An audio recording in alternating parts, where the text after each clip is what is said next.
They come here, bro. When you like, why you? There are so many things at play here, y'all. It's crazy.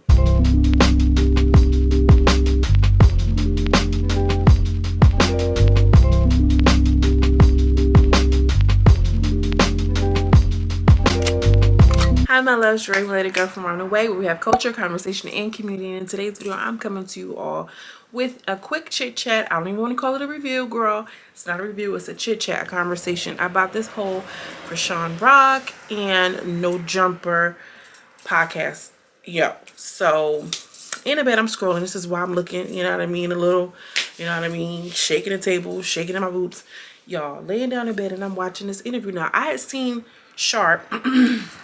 A clip of Sharp not too long ago talking about like how, you know, this interview is gonna go crazy. Chrisean was on one. She was talking about getting violent. You know, it was like, you know, da da da da. He shared a little bit about like context and like trying to figure out what it was that set her off, but we clearly knew that she had an episode. You know, Jumper released the whole episode tonight. So I think with this show on Zeus Network, Crazy in Love, we are starting to see the intricacies of their relationship, the dynamics of their relationship, the abuse, even the mental stuff, all of the things that we always kind of speculated but weren't really sure of. Who's the victim? Who's to blame? He's using her, she's using him. We kind of see that they're both that they both play roles in the abuse within a relationship. So this episode on No Jumper really kind of like illustrated that. So apparently what happened was they showed up to do the podcast. Chrisean was already feeling some type of ways.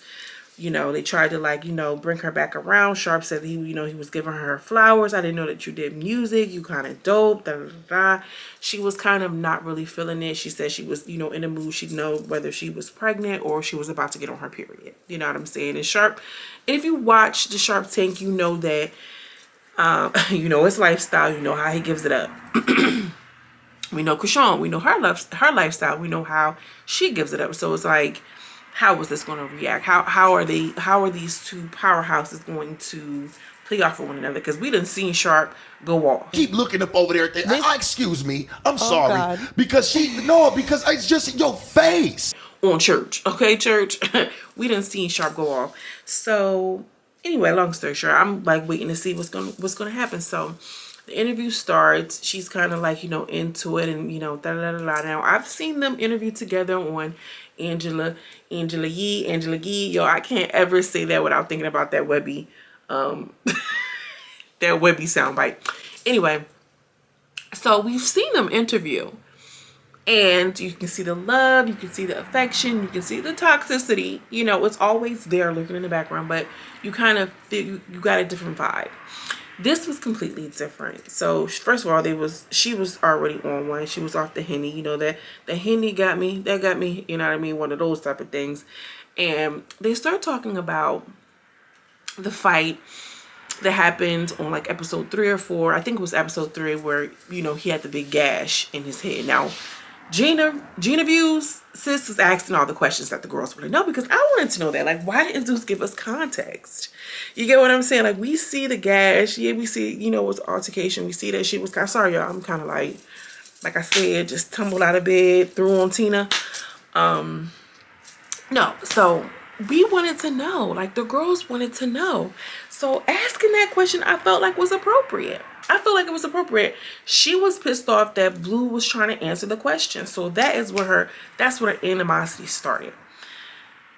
He says that it was a white guy that was on the porch, and you know, not the porch girl. It was a white guy on his property. They started talking about it. She kind of like came to his defense. Maybe it sounded like they couldn't really get to it because it was so choppy. And it turned into, you a bitch. This is Blue saying it to Chrisean, or I don't even know who said it first, but she ends up leaving, and then, you know, he locked the door. She came back in and kind of threw the cup at him, which is how he got the gash. Now, what's not clear is who did what, to escalate it to the point that it became physical. Chrisean made it clear during the podcast episode that, but I didn't hit you first though. And so she was initially pissed off that they mentioned the whole cup thing. I think she was pissed off because during that episode, I think a lot of people felt like, maybe Chrisean is not the victim that, or, you know, the innocent, sweet crybaby that we all thought she was. Maybe she really does have a hand and a stake in this, the physical portion of their DV. And I think she realizes that. The girl plays dumb, but she got to be somewhat kind of witty. And because she knew in her mind that, oh, well, the fight started like this, and even though I came back, like, you put your hands on me first. Now, she didn't outright say that, but if someone says, but I didn't hit you first, it's automatically implied that the other person was the aggressor initially. Now, he said that, you know, he messed with her. I said, you need to calm down or something. She had a cut on her hand and he squeezed her hand. I mean, that's telling, you know, and even if it was playful, it's still telling, like that little control, that quick little, you better watch yourself type of threat almost. You know what I'm saying? That's interesting, but I'm gonna keep moving on. So the girl, you know, they get into it. She's like, but at the end of the day, so she's upset that she was like, well, I don't want to talk about this. Like, let's just move on. Now, if you know, Blue has been interviewed by Sharp a few times. He always brings the Blue girls around and they go at it and this, that, and the third. So although they're not in the same age bracket, this is a peer of Blues, right? They have a mutual respect for one another. Okay, they have a mutual respect for one another. We all know that Gina's a part of the whole Blueface situation. I don't know in what degree, but she mentions it often. So this is his folks. Anyway, she goes off to say, well, if I said I don't want to talk about it, I don't want to talk about it. Why didn't you just say next question? Why are you answering this question?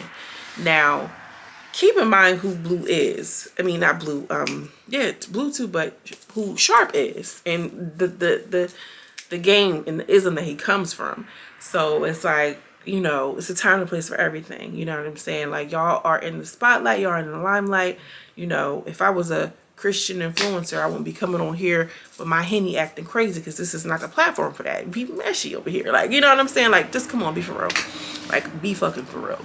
But she's like, yeah, if I say move on, we just need to move on. Don't nobody talk to me. And listen, I feel her and I understand, and I feel like Genevieve was saying that too. Like, I understand where you're coming from. If you call me a B, then it's, you know, okay. And then if I call you a B, it's fighting words. Like, we all know that that's not fair.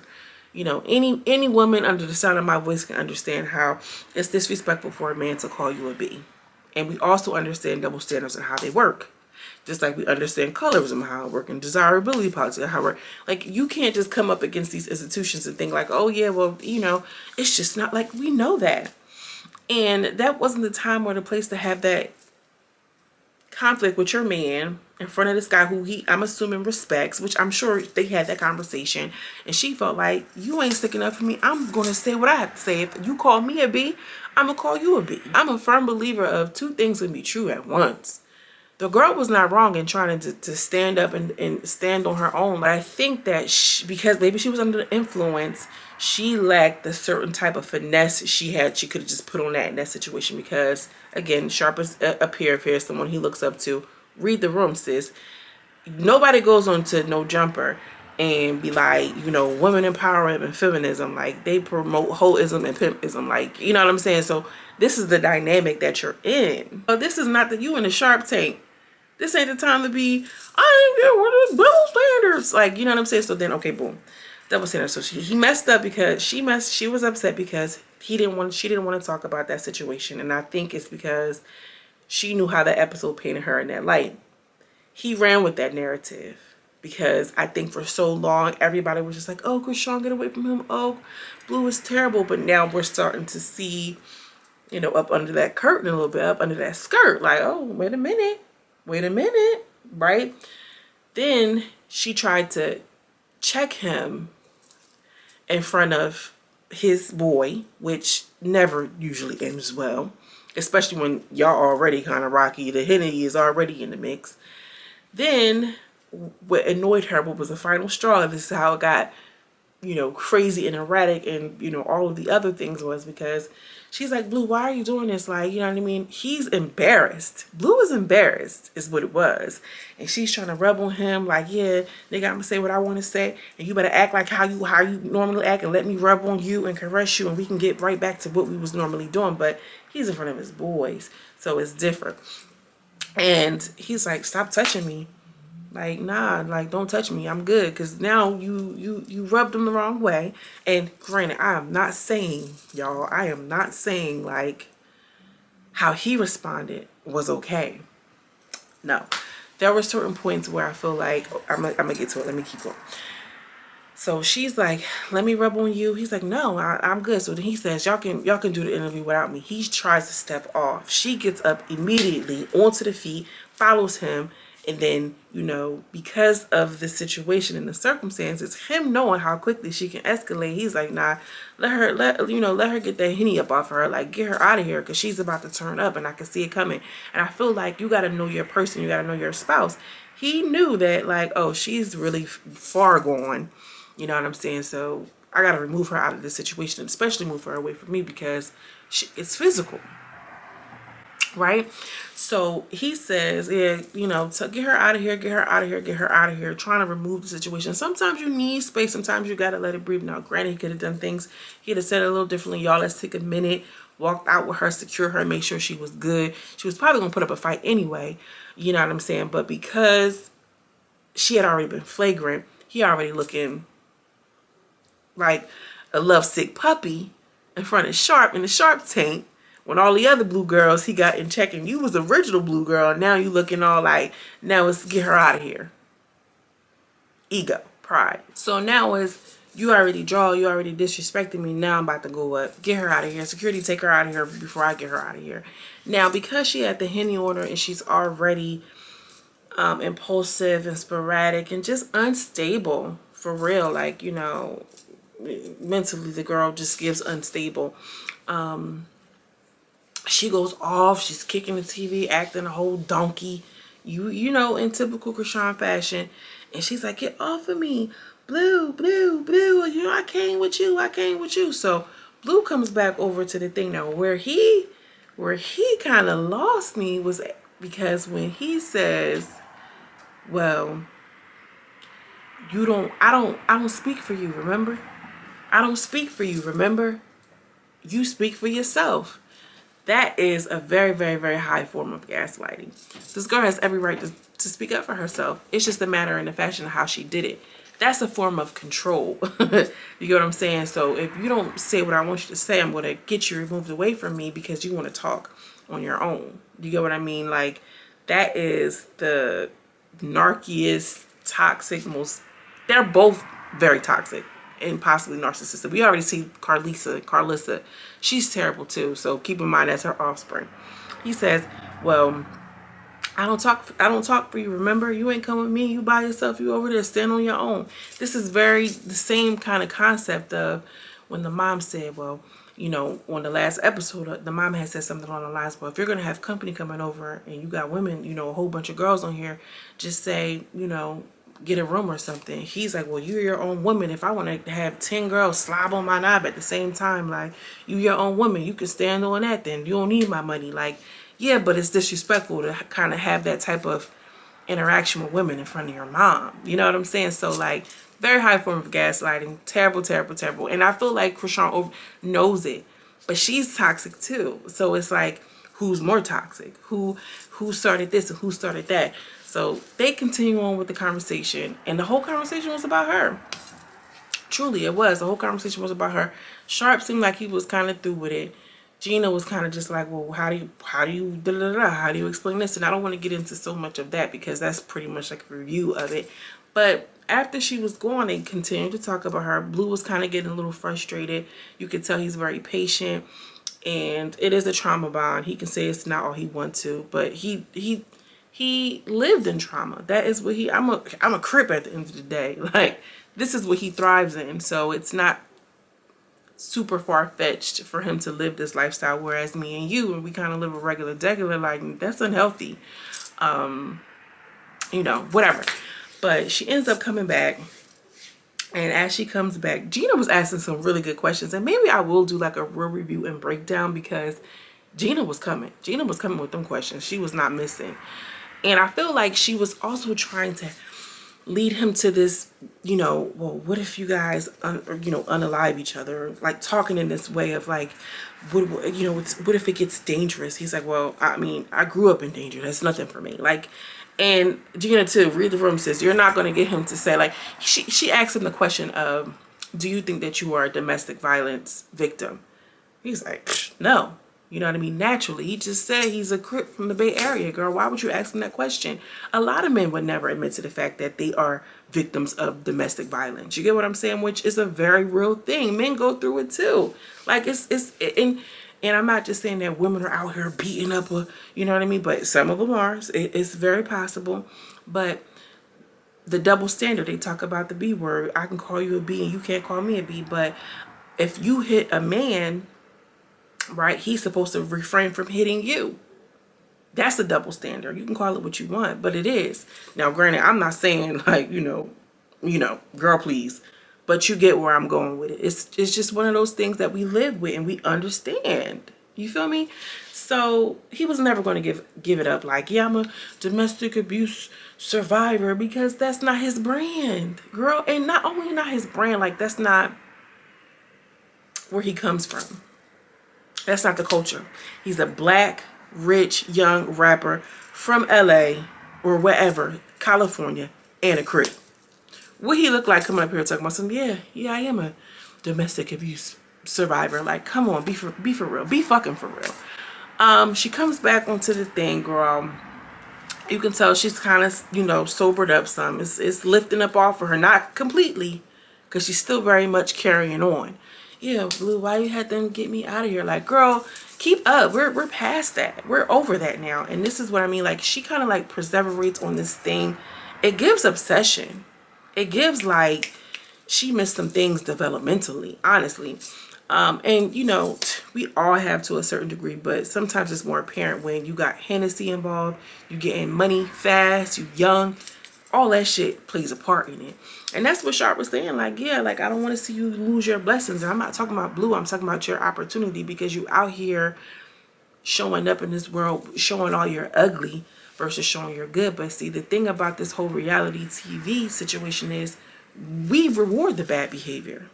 So it's like, you know, and he said that the same thing that got her kicked out is the same thing that's going to get her onto the stage. It's a matter of harnessing the energy and the power that you wield. But girl, I'm ranting, girl. It's late. This is how I do. I just had to come real quick and get my 1-2. What y'all think about it? Oh, wait, before I forget. One girl posts on Instagram, which, again, she's reading the room. She's understanding that. Like, at some point, yeah, you're a big crybaby and I'm emotional and, you know, this, that, and the third, like baby DMX. But you got to be accountable for your actions at some point. People tend to forget that this is a 23, 24-year-old woman who is just out here unchecked and out of control. Period. And I feel like there's a whole bunch of things at play. But, like, and yeah, you're in this relationship with this man. But at some point, when are you going to be accountable for your behavior? And she's missing that. Anyway, Blueface posted this picture a few hours, I think like an hour after No Jumper posted the podcast, which he don't care. He like, yeah, this is money in the bank as far as I'm concerned. And then Chrisean Rock. Now listen, just think about this juxtaposition. He's posting money. She's posting this heartfelt, emotional thing, which again, it's no surprise. She posts, Blue told them to take me out of the interview once I got up after I said something too revealing, and it wasn't a good look for Blue. Now, what she was talking about, not unless they edit it, girl, they made an edit. And they didn't show it, but all she said was, I didn't hit you first, which again, it implies that Blue hit her first, right? You know what I'm saying? So if it's that, girl, we ain't surprised that he swung off on you first. That ain't surprising. I wouldn't be surprised if you swung off on him first. Moving right along. So I offended Blue, and so he got me removed because I told them I didn't hit first with a glass till he did what he did first before glass got involved. She's still protecting him. until he did what he did. Like, well, what did he do? Just say it at this point. I felt like they was trying to set me up in the interview to make it seem like I started that altercation. One thing about me, I'll be okay if I started this altercation physically, but this time he should have said next question instead of talking about a situation, and we both knew what happened. I didn't feel like anybody had my back. I felt I had to really say what happened because that interview really triggered me, bro. With the heartbroken emoji. In her caption, she says, "Why y'all keep playing with me, bro? This world really ain't for me." Peep that type of lingo. Peep that type of lingo. I'm not the one. I'm not the one. I'm not even okay with how we do stuff together and crash out bad because too much pride and evil is involved. I'm telling you, bro, this ain't nobody's fault but mine. A life learning lesson. Set boundaries with people. It don't matter who it is. Now, she also was, Blue was also saying in the interview that she will spite herself and, you know, like, you know, F-U-C-K herself in order to get back at him, because they talked about like her leaking a sex tape, and he's like, I don't even understand why she did that, because everybody in the comments were just saying how she looked unsanitary and then wanted to, you know, hop on his D, like hop on his peen. And he mentioned like, you know, she'll just crash it all out, which we know what that gives. You get what I'm saying? And I just feel like at this point, Zeus is, you know, marketing this and promoting this and everything else like this. I know it's a couple of young girls over here. Girl, this is not what we're doing in 2023. This is not nowhere where you want to be in any relationship or friendship, relationship. Girl, it's given immediately no. Immediately no. That's what I want to say. Are y'all rocking with Blue or y'all rocking with Chrisean on this? Who was right, who was wrong? Because that's what I'm trying to figure out. And maybe once I sleep on it, I'm going to come a little bit differently. But right now, I don't understand. I don't know yet. Drop it in the comments, let me know.